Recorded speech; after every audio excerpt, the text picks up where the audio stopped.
வணக்கம் and welcome to the show. இது ராஜ் டிவியின் ராஜ் பாக்ஸ் ஆஃபீஸ்.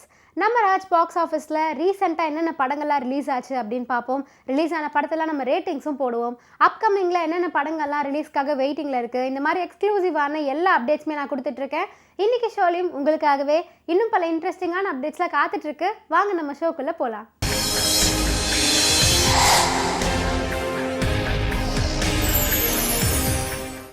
நம்ம ராஜ் பாக்ஸ் ஆஃபீஸில் நம்ம ஃபர்ஸ்ட் பார்க்க போகிற செக்மெண்ட் பாக்ஸ் ஆஃபீஸ் ரிப்போர்ட். நம்ம ராஜ் பாக்ஸ் ஆஃபீஸ் ரிப்போர்ட்டை பொறுத்த வரைக்கும் போன வாரம் ரிலீஸ் ஆன எல்லா திரைப்படங்களுமே ஓரளவுக்கு low budget to medium budget films தான். அதில் ஒரு திரைப்படம் தான் இடி மின்னல் காதல் அப்படிங்கிற திரைப்படம். பாலாஜி மாதவன் தான் இந்த படத்தை டைரக்ட் பண்ணியிருக்காரு. அவருடைய டைரக்ஷனில் சிபி, பவ்யா, ராதா ரவி, பாலாஜி சக்திவேல் இந்த மாதிரி ஏகப்பட்ட பேர் நடிச்சிருக்காங்க.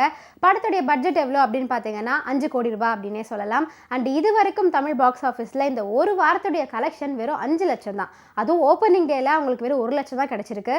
இது வந்து ரொம்ப ரொம்ப ரொம்ப கம்மியான ஒரு கலெக்ஷன். அதனால நம்ம ராஜ் பாக்ஸ் ஆஃபீஸில் பிலோ ஆவரேஜ் கேட்டகரியே பிடிச்சிருக்காங்க. ரொமான்ஸ் பண்ண வேண்டிய ஆளு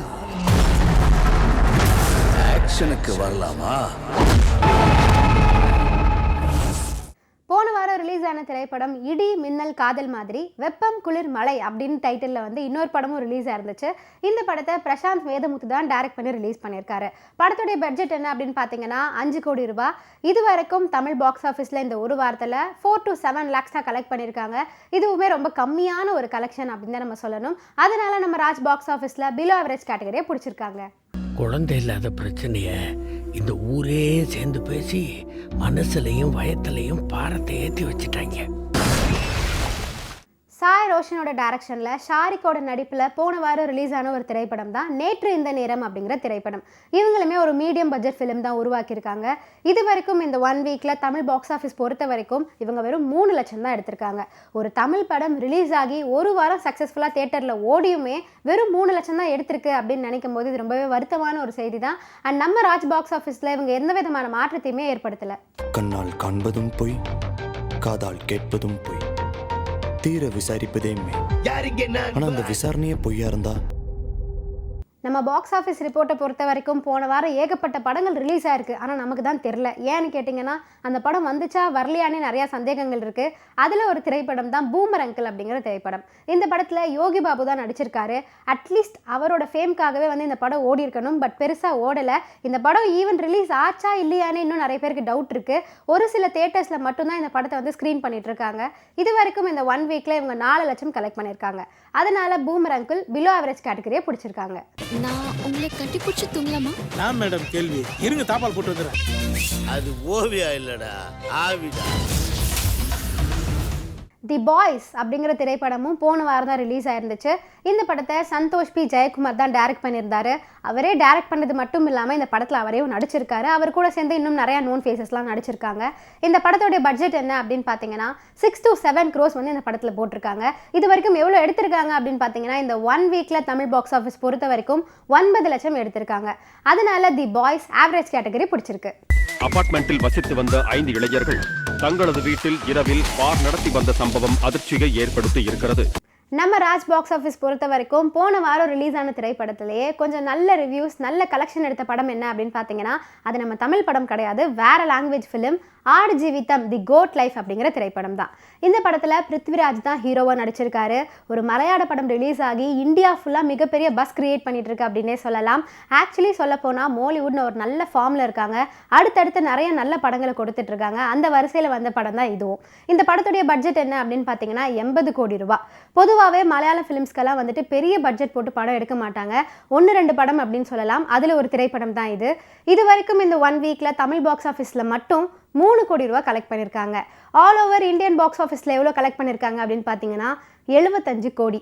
இது வரைக்கும் 1 வீக்லேயே அவங்க போட்ட பணத்தை எடுத்துட்டாங்க. இன்னும் சக்ஸஸ்ஃபுல்லாக ஓடிட்டுருக்கு. ஸோ அந்த டீமுக்கு வாழ்த்துக்களை தெரிவிச்சுக்கலாம். அண்ட் நம்ம ராஜ் பாக்ஸ் ஆஃபீஸ்லேயும் சூப்பர் ஹிட் கேட்டகரியை பிடிச்சிருக்காங்க.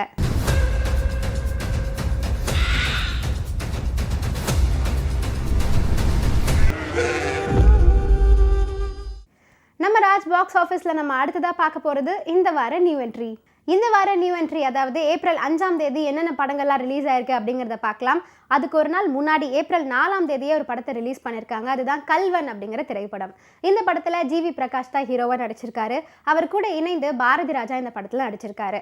ஆக்சுவலி சொல்லணும்னா மாதம் வந்து ஜிவி பிரகாஷ் வந்து நிறைய படங்கள் கொடுத்துட்ருக்காரு. அந்த வரிசையில் வந்த இந்த மாத படம் தான் கல்வன் அப்படின்னு கூட சொல்லலாம். ஆக்சுவலி ஒரு சில பிரச்சனைகளால் இந்த படம் வந்து ஒரு சில தியேட்டர்ஸில் ஓடல. ஸோ நீங்கள் ஜிவி பிரகாஷ் ஃபேனாக இருந்தால் எந்த தியேட்டரில் இந்த படம் ஓடுது அப்படிங்கிறத தேடி கண்டுபிடிச்சு போய் பாருங்கள். நீங்களாம் எந்த ஊரா? உங்களை இதுக்கு முன்னாடி நான் பார்த்ததே இல்லையே. இந்த வாரம் நியூ என்ட்ரியில் இடம் பிடிச்சிருக்க இன்னொரு திரைப்படம் தான் இரவின் கண்கள் அப்படிங்கிற திரைப்படம். இந்த படத்தை ஏப்ரல் 5ஆம் தேதி தான் ரிலீஸ் பண்ணியிருக்காங்க. படத்தை யார் டைரக்ட் பண்ணியிருக்காங்க அப்படின்னு பார்த்தீங்கன்னா Bob Suresh and team. So இந்த படம் எவ்வளோ கலெக்ட் பண்ணுது அப்படிங்கிறத அடுத்த வாரம் பார்க்கலாம். ஒரு கொலையை மறைக்கிறதுக்கு நீ இன்னொரு கொலை பண்ணியா? இல்லைன்னா நீயும் செத்து போ. மணி தாமோதரன் டைரக்ஷனில் ஒரு தவறு செய்தால் அப்படிங்கிற திரைப்படமும் இந்த வாரம் அதாவது ஏப்ரல் 5ஆம் தேதி தான் ரிலீஸ் ஆயிருக்கு. அவருடைய டைரக்ஷனில் இந்த படத்துலையுமே நிறையா நியூ ஃபேஸஸ்லாம் நடிச்சிருக்காங்க. ஸோ இந்த திரைப்படம் நம்ம ராஜ் பாக்ஸ் ஆஃபீஸில் எந்த இடத்த பிடிக்குது அப்படிங்கிறத அடுத்த வாரம் பார்க்கலாம். சுயேட்சையில் நிற்கிற கிணத்து கட்சிக்காரன் லெக் பீஸோட பிரியாணியும் போட்டு கையில் 300 ரூபாயும் கொடுத்துருக்கான். நம்ம தான் மிஸ் பண்ணிட்டோமே. ராஜசேகரோட டைரக்ஷனில் கயல் ஆனந்தியோட நடிப்பில் ஒரு படம் இந்த வாரம் ரிலீஸ் ஆயிருக்கு. அதுதான் ஒயிட் ரோஸ் அப்படிங்கிற திரைப்படம். ஸோ கயல் ஆனந்திக்குன்னே ஒரு செப்பரேட் ஃபேன் பேஸ் இருக்காங்க. கண்டிப்பாக அவங்க எல்லாரும் இந்த படத்துக்கு ஒரு மிகப்பெரிய வரவேற்பு கொடுப்பாங்க அப்படின்னு எதிர்பார்க்கப்படுது. ஸோ இந்த படம் எந்த அளவுக்கு எவ்வளோ ரிவ்யூஸ் கிடைக்குது அப்படிங்கிறத அடுத்த வாரம் பார்க்கலாம். எனக்கு ஒரு சின்ன குழந்தை இருக்கா, அவளை தூக்கிட்டு போயிட்டாங்க. இந்த வாரம் நியூ என்ட்ரியில் இடம் பிடிச்சிருக்க இன்னொரு திரைப்படம் தான் கற்பு பூமியில் சில கருப்பு ஆடுகள் அப்படிங்கிற திரைப்படம். டைட்டிலே கொஞ்சம் வினோதமாக இருக்குது அப்படின்னே சொல்லலாம். இந்த படத்தை நேச முரளி அவர்கள் தான் டைரக்ட் பண்ணி இந்த டைட்டிலையும் வச்சிருக்காரு. படத்துக்கு இன்னொரு ஸ்பெஷல் என்ன அப்படின்னு பார்த்தீங்கன்னா ஸ்ரீகாந்த் தேவா இந்த படத்துக்கு மியூசிக் பண்ணியிருக்காரு. ஸோ ஸ்ரீகாந்த் தேவா ஃபேன்ஸ் எல்லாரும் இந்த படத்தை தியேட்டரில் போய் பார்த்து என்ஜாய் பண்ணுங்க.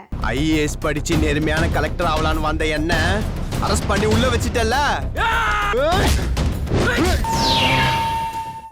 ஆலகாலம் அப்படிங்கிற திரைப்படமும் நம்ம இந்த வாரம் நியூ என்ட்ரி செக்மெண்ட்டில் இடம் பிடிச்சிருக்கு. ஸோ இந்த திரைப்படத்தை யார் டைரக்ட் பண்ணியிருக்காங்க அப்படின்னு பார்த்தீங்கன்னா ஜெயா கிருஷ்ணமூர்த்தி. அவரே டைரக்ட் பண்ணி இந்த படத்தில் அவரே ஹீரோவாகவும் நடிச்சிருக்காரு. அவர் கூட இணைந்து ஈஸ்வரி ராவ், சாந்தினி, பாபா பாஸ்கர் இன்னும் ஏகப்பட்ட பேர் நடிச்சிருக்காங்க. ஸோ படத்தை பார்த்த இது வரைக்கும் ஃபிலிம் கிரிட்டிக்ஸ் எல்லாருமே நல்ல ரிவ்யூ கொடுத்துருக்காங்க. மக்கள் மத்தியில் இந்த படத்துக்கு எவ்வளோ பெரிய ரீச் கிடைக்குது அப்படிங்கிறத அடுத்த வாரம் பார்க்கலாம். காதலுங்கிறது முத்தத்தாலேயோ உடல் சுகத்திலேயோ இல்லடா, அது அன்புல இருக்கு.